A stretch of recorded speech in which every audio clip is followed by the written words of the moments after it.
C'est des réflexes mentaux qu'il faut que tu aies, avec lesquels tu vas jouer tout au long de ton parcours. Et quand ça, c'est clair dans ta tête, tout ce que tu vas avoir aura plus la même saveur. It's going to be extraordinary because two people at Peak State in this great place see each other, feel great, see each other, feel great, see each other, pretty soon see each other, feel great. 11h30, on est le jour 1. On attend pour aller marcher sur le feu. C'est toujours pas fini. Le mec ne s'arrête plus, ça fait 11 heures pratiquement qu'il est sur scène. Ça n'a aucun sens.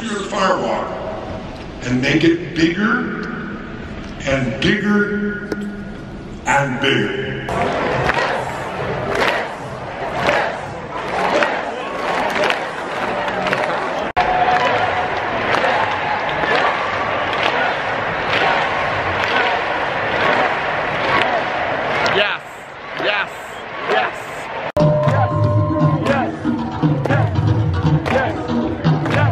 Ce petit bout de vidéo est définitivement dédié au fait de se dépasser, de faire des choses qu'on n'a pas l'habitude de faire, de sortir de notre zone de confort et que tout est dans la tête. Je vais marcher sur le feu, c'est parti. Sous le choc.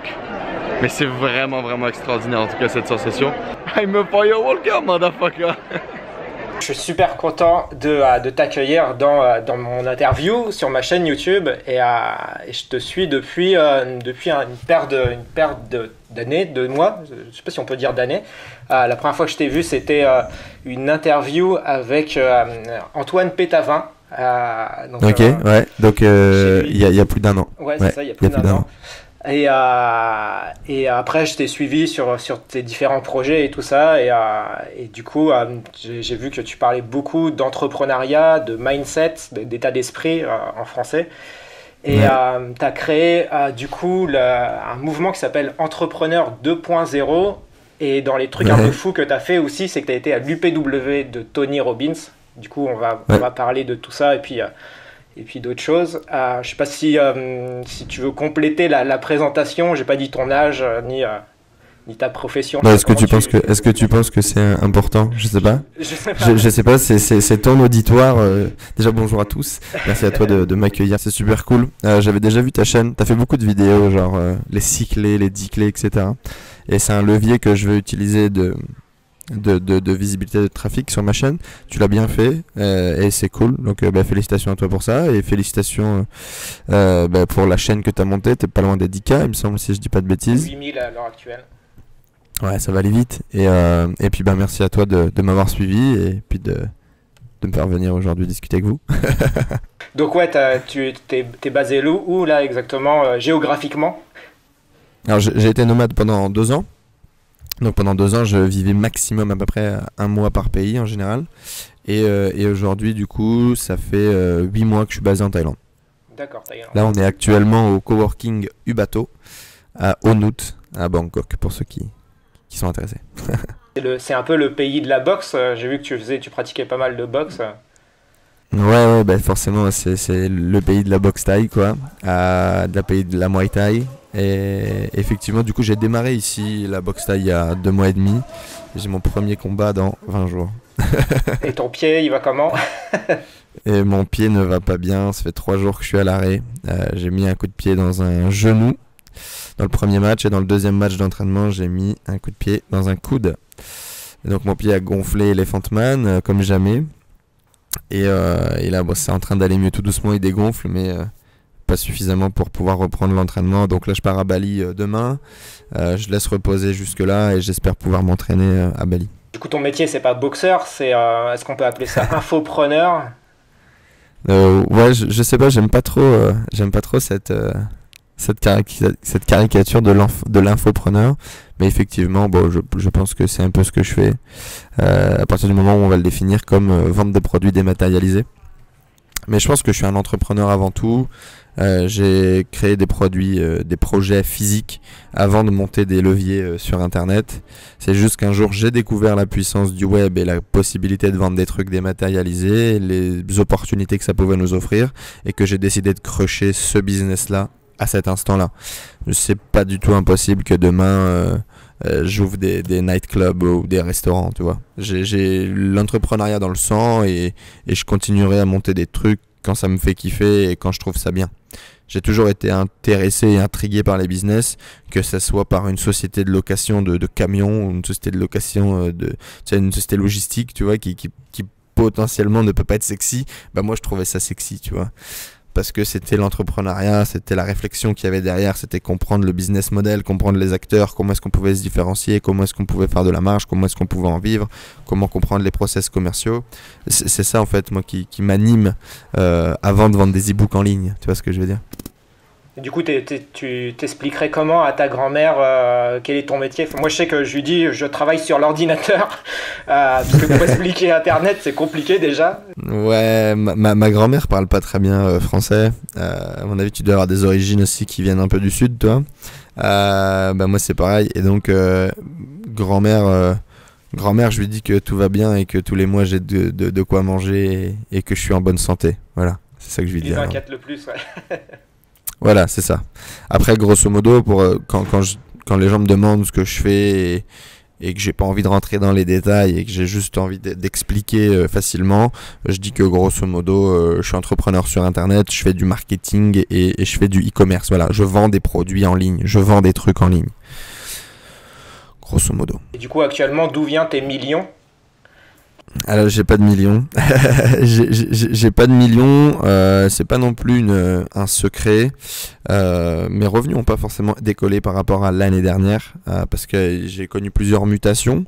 En moyenne, là les 2 derniers mois par exemple, j'ai généré 20 000 euros. En moyenne, je fais entre 8 et 10 000 euros par mois de bénéf, grosso modo. D'accord. Et t'as des employés du coup Aujourd'hui, j'ai 2 freelances qui travaillent avec moi, un assistant, un homme à tout faire, un homme génial, Thomas, tu vois cette vidéo, coucou, et Pierre qui bosse avec moi sur la partie montage. Ça, c'est vraiment mes mecs fixes, qui tous les mois, voilà, on bosse ensemble, on a des trucs en cours et tout va bien. Après, j'ai des gens ponctuels pour différentes interventions, mais voilà, en général, j'ai ces 2 personnes-là qui bossent avec moi. D'accord. Ouais, tu parlais du coup que ça prend du temps d'arriver à ce niveau-là. Enfin, en tout cas, tu disais que par rapport à l'année dernière, ça n'avait pas beaucoup évolué. Et j'aime bien cette expression qui dit que pour réussir du jour au lendemain, ça prend 10 ans. Parce qu'il y a beaucoup de gens en fait qui veulent réussir du jour au lendemain, mais ils comprennent pas que ça prend du temps en fait d'arriver à cette réussite. Ouais, non, c'est un processus. J'étais en coaching justement là, c'est pour ça que j'ai eu quelques minutes de retard d'ailleurs, excuse-moi. Et la nana qui me disait mais en fait c'est une arnaque, ça fait 2 ans que je développe mon business, tout le monde m'avait dit la première année tu fais 50 000, la deuxième année tu fais 100 000, la première année j'ai fait 45 et là je vais faire 65. Et donc je lui dis alors année, 45. Bien sûr, ouais, c'est pas mal, tu vois. En fait c'est surtout quel est le résultat par rapport aux actions que tu as posées? Le reste n'a aucune importance, tu vois. Donc je lui dis, est-ce qu'aujourd'hui tu penses que par rapport à l'année dernière, tu as posé les actions et tu as fait les choses pour doubler ton CA? Est-ce que tu penses que tu as envie de doubler ton CA? Est-ce que tu es intéressé par ça? Il me dit bah non. Je dis bah dans ce cas-là, qu'est-ce que tu vois, pourquoi tu te prends la tête avec cette question? Alors oui, les marketeurs qui t'ont vendu ça potentiellement, ils sont un petit peu trop appuyés sur l'écrase purée, mais dans l'idée, tu peux pas avoir envie de quelque chose ou dire je vais atteindre quelque chose si tu mets pas les actions, si t'es pas dans l'état d'esprit qui va en corrélation avec ce résultat donné. Moi, je suis vachement, tu vois, aujourd'hui, je te dis que j'ai pas augmenté. En même temps, j'ai complètement envoyé chier l'intégralité des business quasiment que j'avais l'année dernière pour recréer des trucs complètement nouveaux. Donc c'est une réussite, tu vois. Et aujourd'hui je suis pas là, oh merde j'ai pas fait 20 000 ce mois-ci, parce que tout simplement les actions que j'ai posées sont totalement en corrélation avec les résultats que j'ai obtenus. C'est même bien en fait, j'ai même eu de la chance, il y a des trucs qui sont bien passés, tu vois. Donc je fonctionne beaucoup là-dessus, c'est-à-dire que quand je me mets par exemple des objectifs, c'est pas vraiment des objectifs, c'est plutôt des listes d'actions à réaliser pour atteindre un résultat donné. Et à partir du moment où c'est mathématique, je crois beaucoup en la logique et en la mathématique du business en général. Parfois t'as la touche émotionnelle, t'as la touche de réussite en plus qui va faire que la mayonnaise va prendre.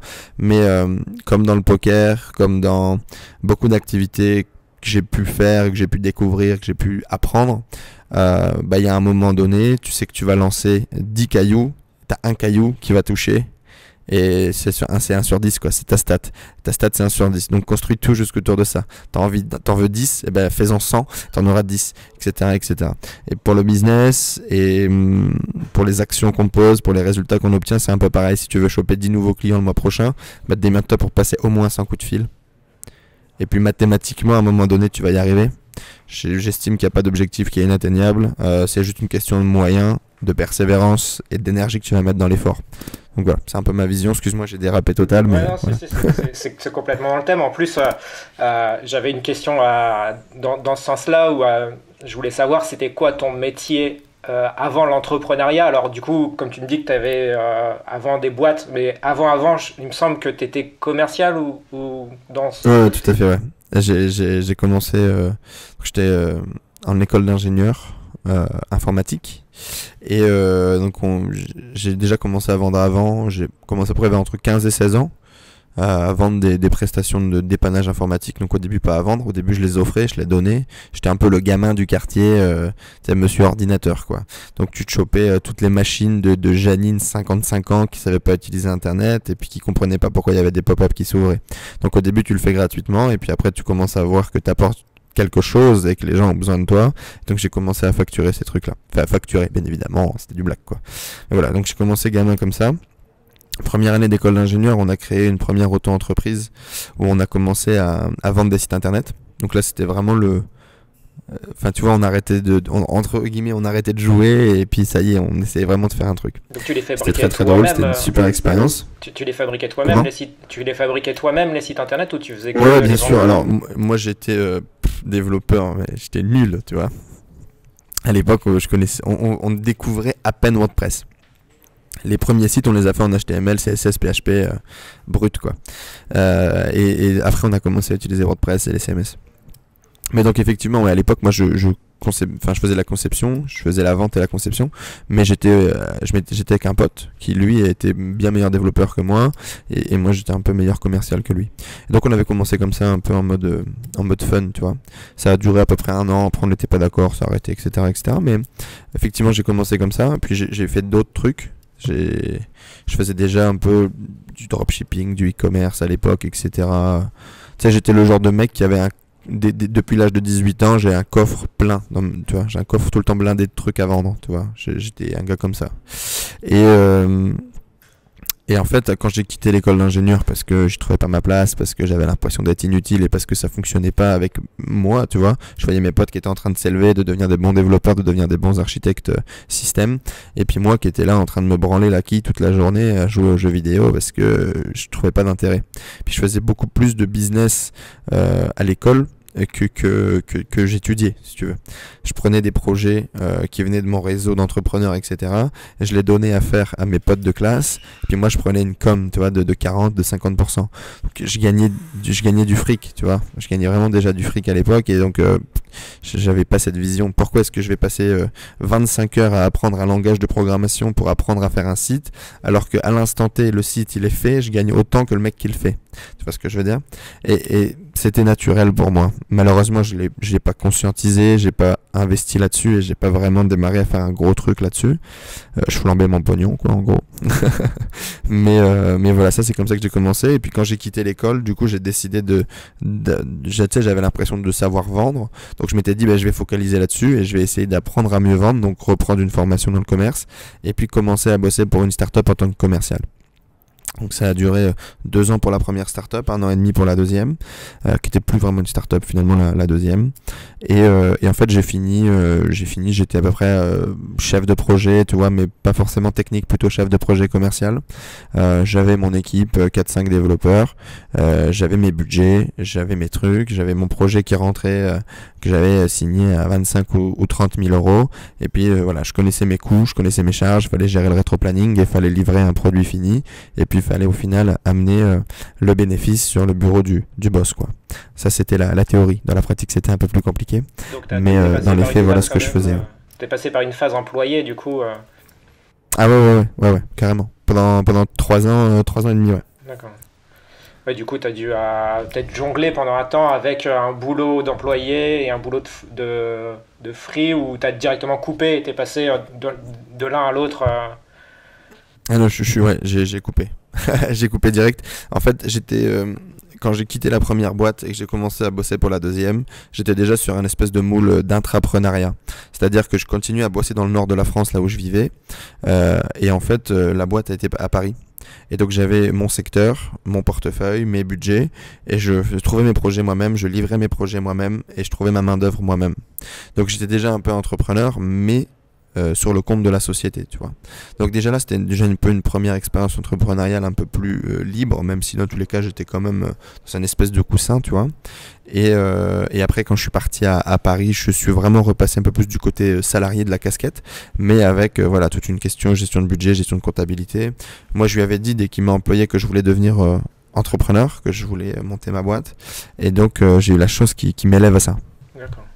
Et du coup, rencontrer des gens qui sont au-dessus, enfin, par exemple, je sais que tu as fait pas mal de rencontres avec Antoine BM, avec d'autres, tu as fait plein d'interviews je dis au-dessus, mais en tout cas des idoles en quelque sorte, de rencontrer ces idoles. Est-ce que ça a quelle vertu d'après toi en fait?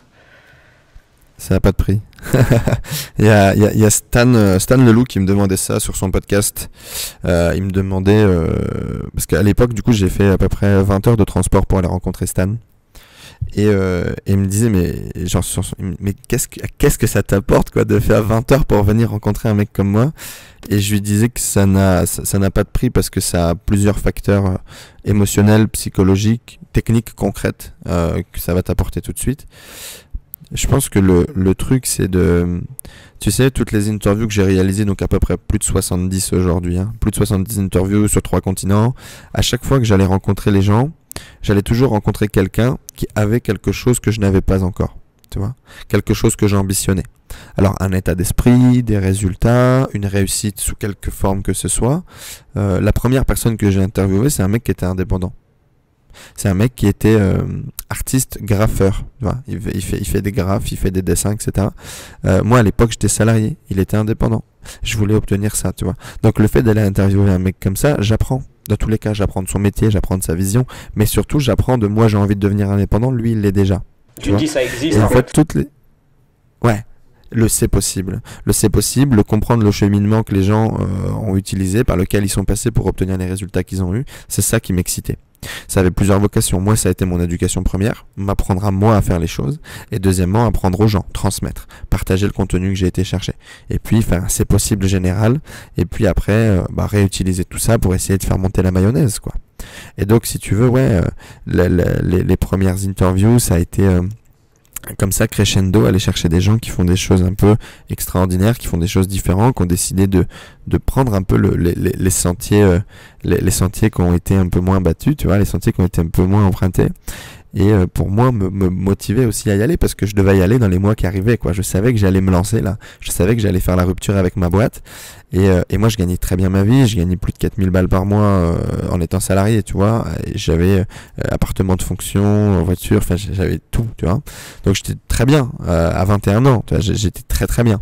Mais non, tu vois. C'était beaucoup plus drôle de te remettre en question, de tout flanquer et puis de dire ok, je vais aller retourner au Pôle emploi, je vais gagner 1000 euros par mois et puis on va monter une boîte, tu vois.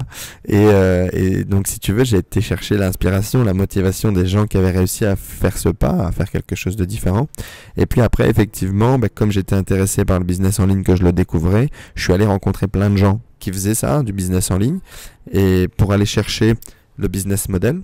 Quelles sont les possibilités, c'est quoi les différents business qui existent sur Internet que je pourrais faire moi, et ensuite d'aller chercher, on va dire, des courants de pensée, de l'excellence, des stratégies, des techniques. Toutes mes interviews, elles ont été un peu orientées autour de ça. Et puis bien évidemment, moi, me motiver au quotidien. Quand tu commences à côtoyer des gens qui gagnent au début 3, 4, 5 000 euros par mois avec leur business, toi c'est inaccessible, donc ça te montre que c'est possible, ça te montre qu'il y a des moyens d'y arriver, et t'essayes de comprendre un peu ce qu'ils ont fait pour le faire. Et moi j'aimais bien cette idée de rétro-engineering, tu vois, de rétro-process, d'essayer de comprendre où ils sont et de recomprendre un peu, d'essayer de refaire le chemin de toi vers eux pour y accéder.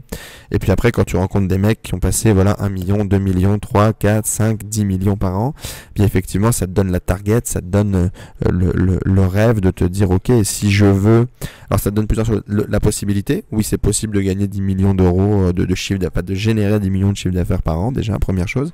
Deuxièmement, ça te donne la target. Tu peux avoir ce rêve, etc. Pourquoi pas? Si lui il l'a fait, tu peux le faire aussi. Et ça te donne aussi la perspective de, ok, tu veux réaliser ce chiffre d'affaires là, regarde la vie du mec. Regarde les actions qu'il pose au quotidien. Regarde les sacrifices qu'il est prêt à faire. En ce moment, je lis un livre qui est vraiment, vraiment génial. Alors, The Subtle Art of Non-Giving a Fuck. Donc, l'art subtil de s'en foutre, je crois, en français. Et le mec t'explique que tout le monde, genre quand tu poses la question aux gens, ouais, quelle serait la vie idéale que tu rêves, qu'est-ce que tu voudrais avoir dans ta vie, etc. Et les gens ont toujours cette belle vie, une partenaire géniale, un boulot dans lequel je m'épanouis, etc. Mais la vraie question, et je suis totalement d'accord avec lui, c'est pourquoi t'es prêt à souffrir en fait?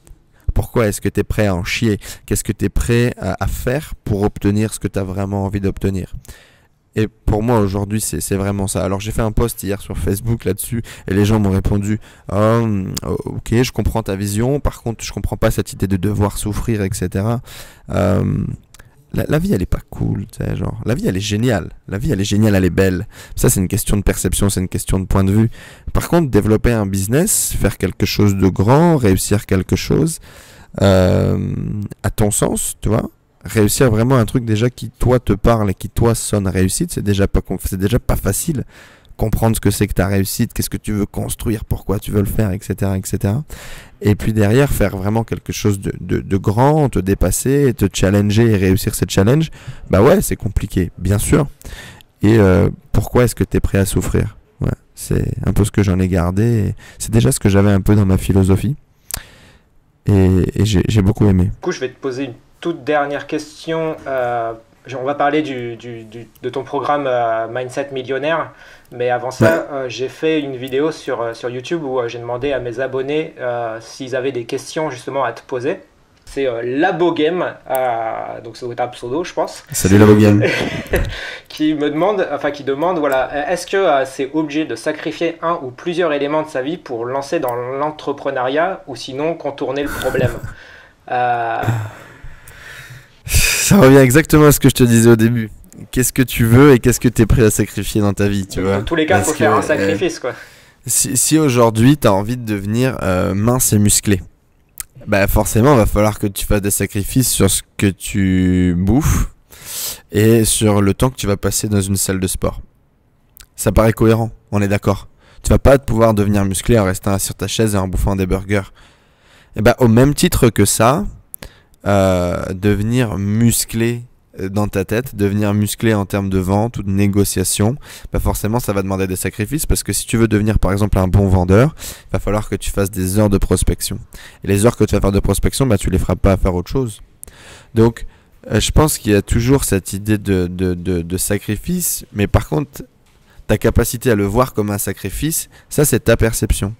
C'est un choix de voir ça comme quelque chose de négatif ou de positif. C'est toi qui vas décider de voir ça comme un sacrifice, ou c'est toi qui vas décider de voir ça comme un entraînement et comme un jeu, tu vois. Donc malheureusement, si tu veux devenir un entrepreneur successful, si tu veux faire décoller un projet, ça va toujours dépendre aussi de ton ambition. Tu sais, si tu as envie de gagner 2-3 000 euros par mois, il n'y a pas des sacrifices de dingue non plus à réaliser, tu vois. Il va y avoir des sacrifices, parce que dans tous les cas ça va être un travail, vu que t'as pas été éduqué dans cette mentalité là, dans cette vision là, qu'il va falloir que tu apprennes plein de compétences, et donc le temps que tu fasses tout ça, tu feras pas autre chose, ça c'est évident. Ça arrive encore, bah tu vois là il est 17h, hier soir à 22h j'étais en train de faire une vidéo, à 1h du matin j'étais en train de faire un webinaire, un dimanche soir. Et qu'on soit dimanche, samedi ou vendredi soir, bah si je dois bosser, je bosse. Alors toi, tu pourrais le voir comme un sacrifice. Moi, je m'en branle, en fait. Je sais pas la différence entre le week-end et la semaine et c'est ok. À l'instant T, je suis ok pour bosser comme un dingue pendant 15 jours. Là, j'ai fait un rush de 15 jours. Mais c'est pas un sacrifice, parce que je m'en vais 15 jours à Bali et un mois en République dominicaine. C'est une question de point de vue et de perception. Donc c'est vraiment comment toi tu vas décider de voir les choses. Par contre, effectivement, de ton œil actuellement, il peut y avoir des sacrifices à faire.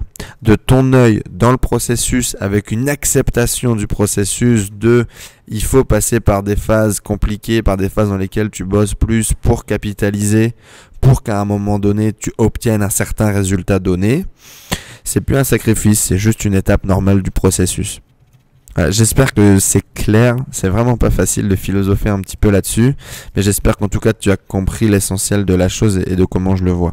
Pour répondre clairement, oui, tu vas devoir faire des sacrifices par rapport à tes activités parce que naturellement t'as que 24 heures dans une journée et puis t'as un temps de cerveau disponible qui est bien inférieur à ça, et donc quand t'es focus sur quelque chose, tu seras moins bon dans tous les cas sur une tâche après parce que ta capacité à te concentrer elle diminue, c'est une barre d'énergie qui se diminue autour de la journée, et donc le temps que tu vas mettre à faire ça, tu feras pas autre chose, donc forcément, naturellement, c'est un sacrifice. Après, par contre, je pense qu'il est possible d'avoir une vie tout à fait équilibrée et tout à fait épanouie, même en étant entrepreneur. Par contre, c'est pareil, c'est un process, ça s'apprend. Gérer ses pulsions de travailler comme un débile, ça s'apprend. Apprendre à donner de l'intérêt et de l'amour à quelqu'un, ça s'apprend. Apprendre à gérer une entreprise, à gérer une vie de famille, à gérer une vie sentimentale et à gérer une vie de papa, ça s'apprend. Donc je pense que comme tout, il faut du temps. Il faut accepter l'échec, les hauts, les bas, pour pouvoir mieux embrasser la réalité de la situation et essayer de trouver ton équilibre et que ça se passe bien, quoi. Voilà. Ouais, il nous répondra en commentaire s'il a bien compris. Avec plaisir, mets ta réponse juste en dessous. Et pour rebondir sur ça, t'as dit travailler comme un débile, tu parles souvent de hustle. Et c'est quelque chose qui te suit beaucoup. Mathématiquement parlant, pour revenir aux maths et à la logique, t'es pas doué plus qu'un autre. T'es pas plus intelligent qu'un autre, t'as pas de compétences particulières. Si tu veux pouvoir t'en sortir, qu'est-ce qu'il va faire? C'est la persévérance, c'est le travail, c'est bûcher. Tu vas en lancer 10, il y en a une qui va tenir et tu vas forcer sur celle qui tient, puis tu vas la faire marcher jusqu'à temps que ça fonctionne bien, puis après tu vas recréer 10, etc., etc. Et donc pour ça, partant du principe que t'as pas de talent particulier et que t'as pas de capacité à appeler les étoiles pour qu'elles descendent, la seule force sur laquelle on va pouvoir jouer, c'est jamais abandonner, apprendre de tes erreurs et continuer à bosser comme une bête. C'est des leviers de base, quoi. S'il te faut 1 heure de travail pour faire quelque chose, t'en passes 10, tu vas en faire potentiellement 10 fois plus. D'accord? Si t'es capable de garder le même niveau d'intensité et de concentration. Go. Parce que là-dessus, même si t'es con comme un manche, à un moment donné, si tu appliques ce processus-là et que tu vas sur les jeux d'échelle, sur les jeux de volume, ça va marcher. Parce qu'au bout d'un moment, si tu es suffisamment intelligent pour te remettre en question, comprendre les erreurs, améliorer ton axe de travail, améliorer ton axe de vente, ça va finir par vendre. Je connais personne qui a passé 1500 coups de téléphone sans jamais vendre une prestation au téléphone. Je connais pas. Parce que l'humain, où il va se décourager, où il va abandonner, etc., etc., mais qu'on m'amène tout de suite un mec qui a passé 1500 coups de fil sans jamais réussir à faire une vente au téléphone. T'apprends forcément dans le process. Tu vois ce que je veux dire? Et du coup, il deviendra millionnaire, tu penses? Parce que comme tu as créé un programme millionnaire mindset, est-ce que c'est ça l'objectif? L'objectif, en tout cas, c'est d'essayer de comprendre qu'est-ce qui se passe dans la tête d'entrepreneurs qui font des millions pour essayer de se l'appliquer à nous. Devenir millionnaire, je pense que ça part déjà d'une décision. Est-ce que tu as envie de faire des millions? Parce que la majorité des gens n'ont pas envie. Ou ils en ont envie, dans leur tête, mais ils sont pas prêts à se sacrifier pour réaliser la chose. Millionnaire Mindset, c'est pas un problème, c'est pas un programme pour devenir millionnaire. C'est un programme pour essayer de comprendre qu'est-ce qui se passe dans la tête de gens qui ont réussi à faire ça. Que après, toi, tu vas t'adapter à toute ta vie en général. La réussite, elle est pas que financière. Elle est, je pense, aussi à plein de niveaux de la vie. Pouvoir voyager, pouvoir se lever le matin, être heureux. Tu vois, ce genre de conneries à la con que au début je voyais pas du tout et qui aujourd'hui font vraiment partie intégrante de ma vie et de ma philosophie. Aujourd'hui, à l'instant T, Enzo Honoré n'a pas envie d'être millionnaire. J'ai beau avoir dit ça des tonnes de fois. À l'instant T, mes actions ne sont pas du tout en corrélation avec l'idée de faire 1 million de chiffre d'affaires cette année. Donc naturellement, je ne ferai pas 1 million de chiffre d'affaires cette année. Et je ne suis pas pessimiste en disant ça. Et je me coupe pas les ailes en disant ça. Non, je sais très bien que d'ici, là on est en juin jusqu'à décembre, à aucun moment, je vais poser des actions qui sont en corrélation de faire 1 million de CA. Donc c'est ok. Je te dis pas que je serai pas millionnaire avant 30 ans. Du moins en chiffre d'affaires. Parce qu'à un moment donné, peut-être que j'aurai envie d'eux. Mais l'idée en tout cas du programme, c'est de comprendre, ok, des entrepreneurs qui sont partis de rien, c'est la majorité des mecs dans tous les cas qui existent aujourd'hui, et c'est la majorité des mecs que j'ai rencontrés et qui m'inspirent surtout parce que je suis un peu dans le même cas de figure et parce qu'on est la majorité dans le même cas de figure. La majorité des mecs qui sont partis de rien et qui ont construit quelque chose, comment est-ce qu'ils ont fait? Qu'est-ce qu'ils ont mis en place dans leur vie? Quel est l'état d'esprit qu'ils ont développé? Quelles sont les galères qu'ils ont rencontrées? Et comment est-ce que on peut apprendre de ça et aller plus vite et gagner du temps? C'est ce que je me suis appliqué à moi-même.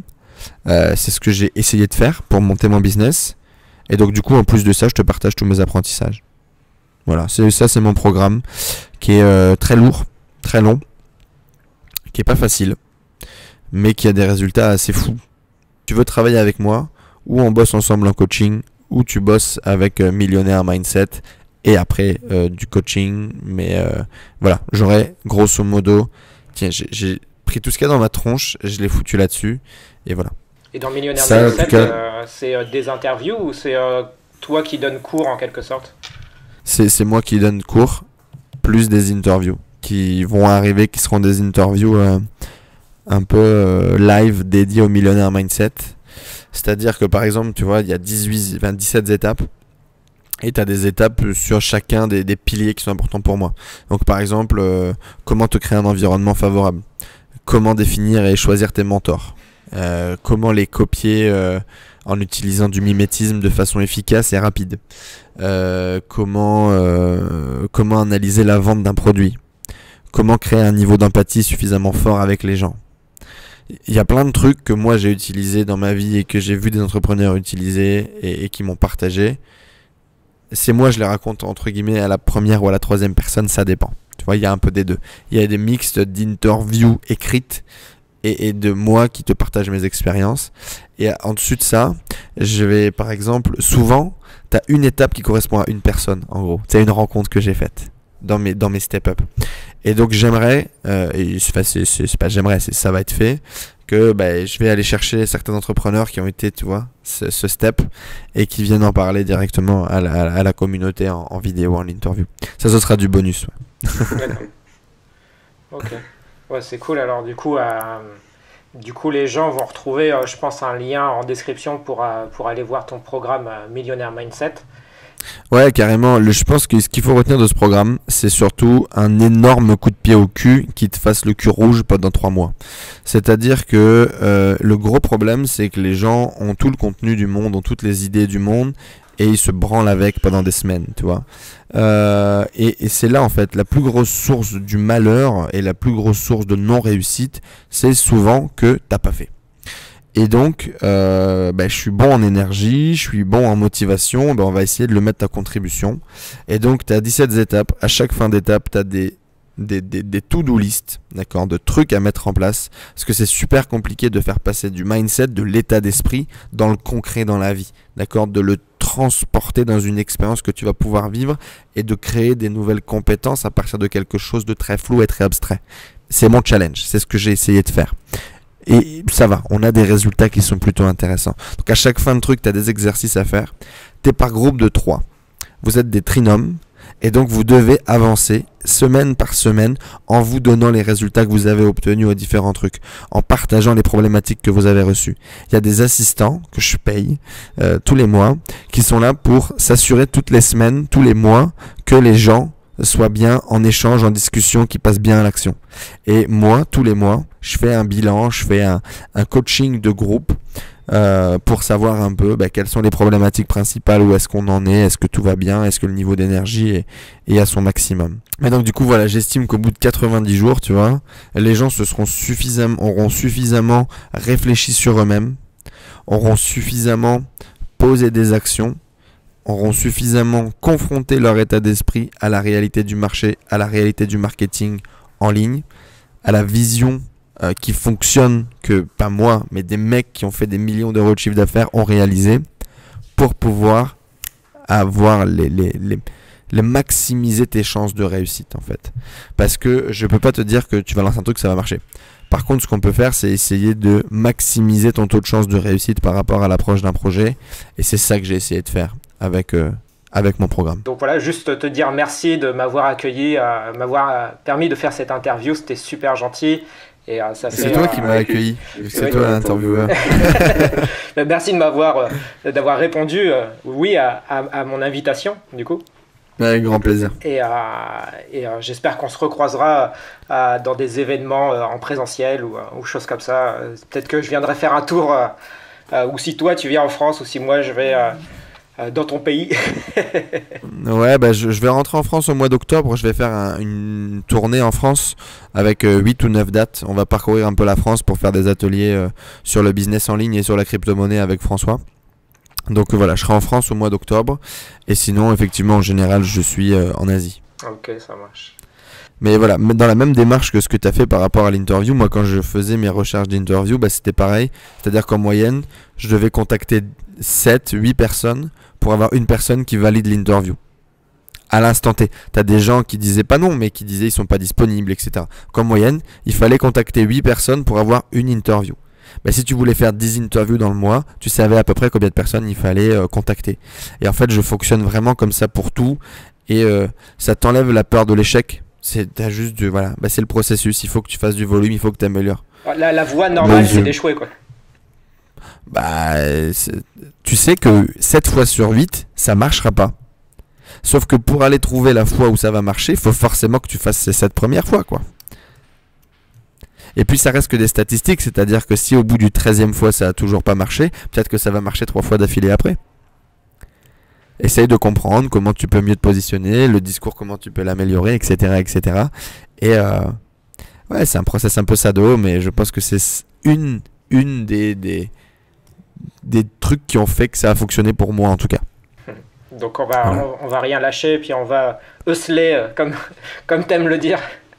Ouais, carrément, ou tout simplement si pour vous le travail, il faut que ça soit soft et que ça soit doux, et bien faites-le comme ça aussi. L'important, c'est de faire ce qui marche avec vous. C'est surtout ça. Trouvez votre équilibre et faire ce qui vous fait kiffer. Ok, super. Je te remercie en tout cas.